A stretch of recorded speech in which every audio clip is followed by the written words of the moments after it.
প্রজনন মৌসুমে মা ইলিশ রক্ষায় ৪ অক্টোবর থেকে ২৫ অক্টোবর পর্যন্ত দেশের সব অভয়ারণ্য ও সাগরে মাছ ধরায় নিষেধাজ্ঞা ছিল। ২৫ অক্টোবর মধ্যরাত থেকে নদী ও সাগরে জাল ফেলতে পারছেন জেলেরা। তবে এক নিষেধাজ্ঞা শেষ হতে না হতেই ৫ দিন পর শুরু হচ্ছে ৮ মাসের জাটকা ধরায় আরেক নিষেধাজ্ঞা।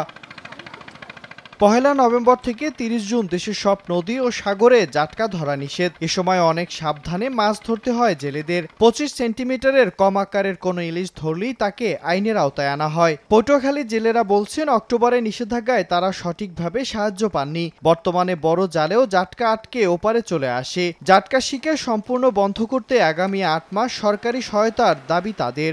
মাঝে মাঝে দুই একটা জাটকা বাজলে হেটা আবার লইয়ে ব্যস্তও যাওয়া যায় না। হয়তো নিজেকে খাওয়া লাগে, আর যদি কোস্টগার্ড পুলিশ এরা যদি ধরে লাজত দিয়ে দেবে। একটা বোট গড়াইতে আপনার ৭০-৮০ হাজার টাকা দরকার হয়, একটা জাল বানাইতে ৩০-৪০ হাজার টাকা হয়।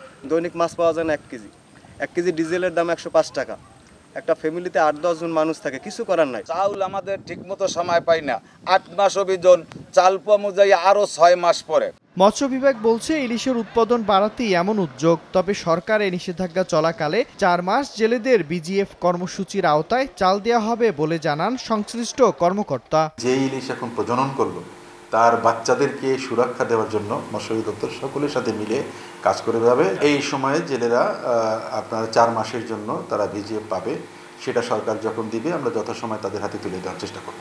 সরকারিভাবে পটুয়াখালীতে ৮৯,০০০ নিবন্ধিত জেলের সরকারি খাদ্য সহায়তার আওতায় রয়েছেন ৫৯,০০০ জন। সময় সংবাদ, পটুয়াখালী।